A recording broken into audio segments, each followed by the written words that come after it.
and welcome to Earth Day's Everyday Virtual Show and Tell. My name is Laura, and I'm the Ag Ed Farm Manager here with Metro Parks of Butler County.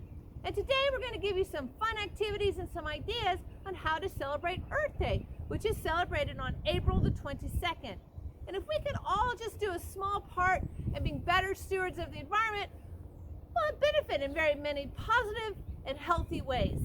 We're going to have a special guest star. Her name is Sarah, and she comes from the Hamilton to New Baltimore Groundwater Consortium, and she's going to help us learn about where our wonderful tasting water for Butler County comes from, deep down in the aquifers. And do you know how we recycle, reduce, and reuse here at the farm?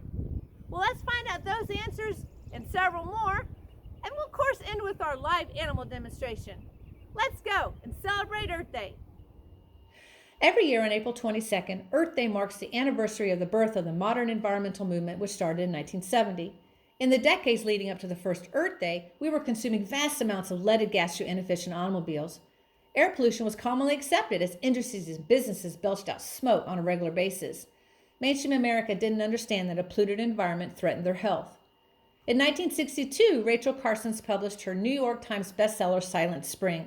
This book helped raise public awareness and concern for living organisms, the environment, and the links between pollution and the public health. Soon after, Dennis Hayes, a young activist, was recruited to organize college campus teach-ins about the environment, and they chose April 22nd. And by the end of 1970, the first Earth Day led to the creation of the United States Environmental Protection Agency and the passage of other first-of-their-kind environmental laws, such as OSHA, the Occupational Safety and Health Act, which protects workers, and the Clean Air Act to clean up the air that we breathe. 2 years later, Congress passed the Clean Water Act so that we can have clean drinking water. And a year after that, Congress passed the Endangered Species Act. Soon to follow was passing of the Federal Insecticide, Fungicide, and Rodenticide Act. These laws have protected millions of men, women, and children from disease and death and have protected hundreds of species from extinction. So now is our special guest star time. We're going to introduce you to Sarah, who works with Hamilton to New Baltimore Groundwater Consortium. She's going to teach us all about where our water comes from, the aquifers. Let's go. Hi, happy Earth Day. I'm Sarah Fronti, and I work with the Hamilton to New Baltimore Groundwater Consortium. The consortium is made up of public and private companies that rely on water, groundwater. So today I'm coming to you from the Hamilton Water Production Plant. And so see behind me, there's one of our water tanks. Did you know that 70% of Earth's surface is made up of water? Now, only a small amount of that is actually usable for humans, 1%. But we can always make more water, right? I mean, I'm standing at a water plant. That's where we make water. And there's no need to protect it if we can make more water. Wrong. We cannot make more water. All the water that's on Earth right now is all the water that will ever be on Earth. So the water that you use right now is the same water that your great-grandmother used. Note that that water has been cleaned before you used it again, but it's the same water. With such a small amount of water that's available to humans for use, and there's no way to create more water, it is so important for all of us to work together to protect this resource. So that's why I'm here today. That's what we're going to talk about. We're going to talk about this resource called groundwater. Do you know what it is? So I'm going to show you a picture. And you're going to notice that all of these dark spots are what we're going to call stones. Stones, rocks, or gravel. And then in between there, it's all water. So that's what groundwater is. So this is a picture of underneath our feet. And underneath our feet are sand and rocks and soil, and also under there is water, groundwater. So that's where this is. So groundwater is all this water that's moving in between the rocks and the soil and the sand. So I'm also going to show you next is a picture of what our aquifer looks like, a map of it. So if all of us that live in Butler County, we all draw our water, we all get our water from groundwater, the Great Miami Buried Aquifer. So all of these, so this is the outline of Butler County, and everything right here, everything in orange is clay and bedrock. So this is where it's really hard for water to move through. And then everything you see that is this lighter blue and purple color, that's the actual Great Miami-Dade Aquifer. So everything that you see there is where we're able to get our water from. So it's not a lot of actual area in Butler County if you look at it. But our aquifer is made up of different layers, and it goes down really deep. So I have some of the layers here that I want to show you. One of the layers is a rock or a gravel. So they're kind of small pieces. I'll hold them up so you can see them.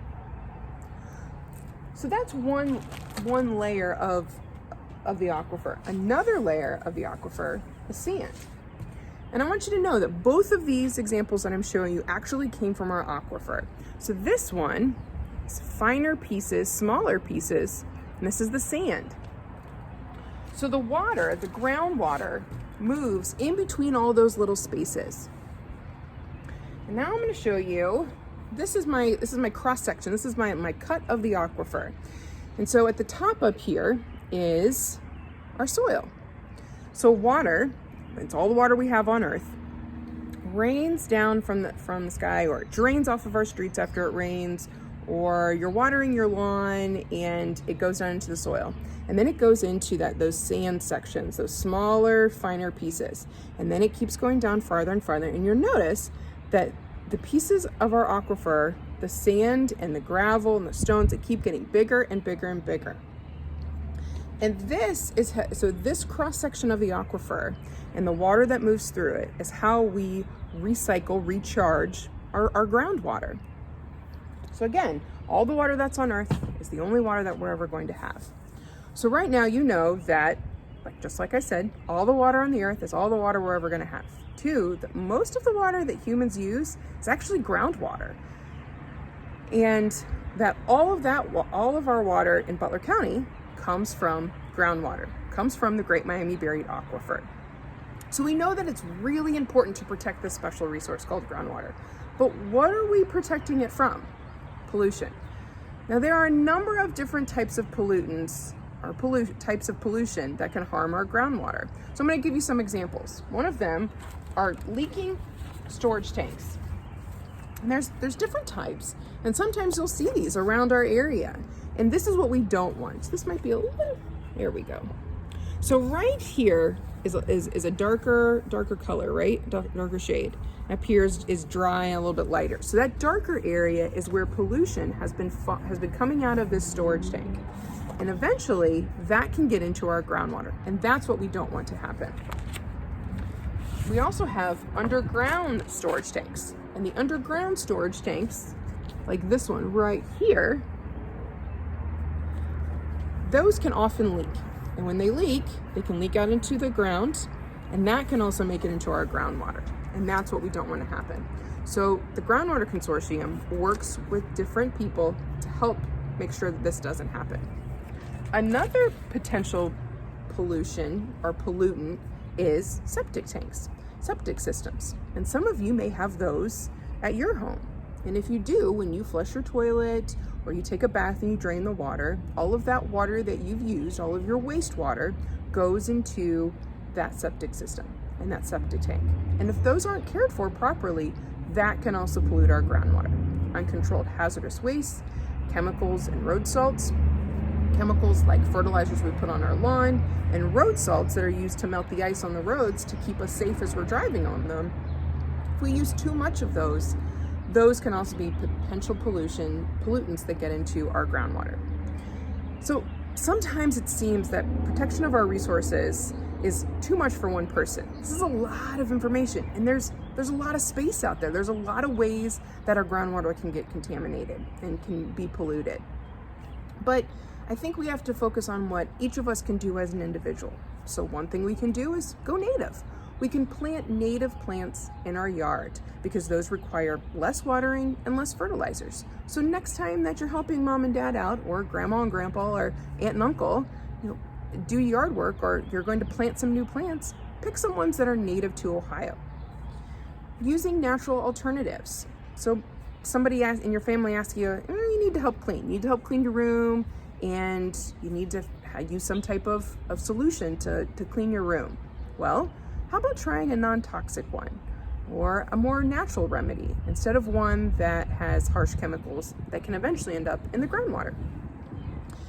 And another big thing is just keep learning about our water resources and share that information with your family and friends. The more that we know about what's under our feet, the more we can protect it. So a top 10 list of actions that you can take to help protect groundwater can be found on Metro Parks website. And I encourage you to read those with your family and try and practice those as well. So I just want to take a moment and say Happy Earth Day again. Thank you so much for joining me today. I had a blast, and I hope you learned a little bit about what the Hamilton to New Baltimore Groundwater Consortium does and what groundwater does for us. So how do we celebrate Earth Day is every day here at Chisholm Historic Farmstead. We try to be as green as possible and participate in earth-friendly practices daily. The windmill here at Chisholm is one of the first things that you'll notice when you drive up the hill to the farm. Windmills use the power of wind to create energy. They grind down grain, powering wood saws, pump water, and create electricity. Our windmill is used to pump water. Try your hand at pumping the water next time you are visiting the farm state. Now, we don't have these kinds of wind turbines at our farm. They are turbines that actually produce electricity for people that live in the villages, townships, and the city. We're also home to Butler County's first green restroom. It does not use water, a septic tank, or chemicals. Think of all the water that is saved without all of that flushing. The waste is deposited into a drum where it decomposes into recyclable nutrients. This process reduces waste volumes up to 95%. Notice the solar panel on the back roof? This panel collects rays from the sun and converts it into energy to run the lights that are used inside this compost toilet. How cool is that? Have you noticed the 3-section compost bin that we have near the Augsburger house? It was designed and built thanks to a senior member of the American Heritage Girls organization. We put waste from the animals and from the gardens into this bin. Once it is broken down, we can use it to put nutrients back into our garden, like soil, as fertilizer. See the different layers? The top items haven't broken down yet into soil, but it won't be long. Metro Parks employees and volunteers try to reduce as much waste as possible by recycling our trash. We encourage our park customers to do the same. Here at the farm, we have designated bins that we can use to recycle items and put trash in the right can. We also reuse our egg cartons to collect eggs from our chickens. Our empty feed bags become our trash bags, and we use paper towel rolls for enrichment items for our animals. Constantly coming up with new ways to recycle, reduce, and reuse.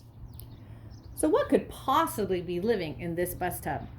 Do you notice the recycled newspapers and the scratch paper that has been torn up into strips, and then we saturated it with water? Any ideas yet?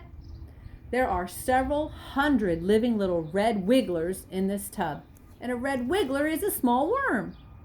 I thought it would be cool to check them out since they are considered a natural recycler, which kind of goes along with Earth Day, right? So why would anybody want a tub of red wigglers? Well, first of all, they are used as food for our chickens as a special treat every now and then. Secondly, they are an easy to maintain live recycler, which I can use for programs like this. And thirdly, they take newspapers and our vegetable scraps, which we call compost, and they turn it into soil. We do not add any soil or dirt to this tub. Everything that you see has been made by our cute little red wigglers. So how cool is that? Now every couple months I take the soil they made out and I add it to my house plants or my garden plants to help enrich their environment. Yep, I put worm poop back in the ground with my hands.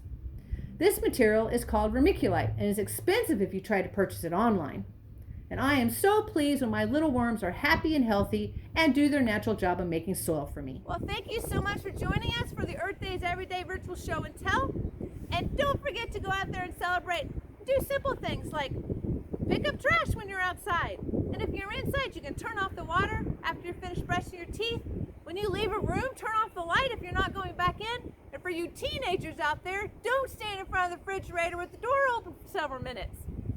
Also, thank you for our guest star, Sarah, from the Hamilton to New Baltimore Groundwater Consortium, for being our special guest today. Our next virtual show and tell is scheduled for Thursday, April 22nd at 10 a.m., and its title is We Little Ones. That should be fun. If you aren't able to meet us at that time, no problem. Go to our website at yourmetroparks.net. And if you go to Show and Tell on the Farm, which is under Log Off, Shut Down, Get Outside, you can view all of our virtual show and tells at your leisure. Now don't forget, starting in May, we're going to go back to face-to-face programming, and we're going to do show and tells here, programming on the farm. Go to our website for more information and details. Thanks everyone, see you in the parks.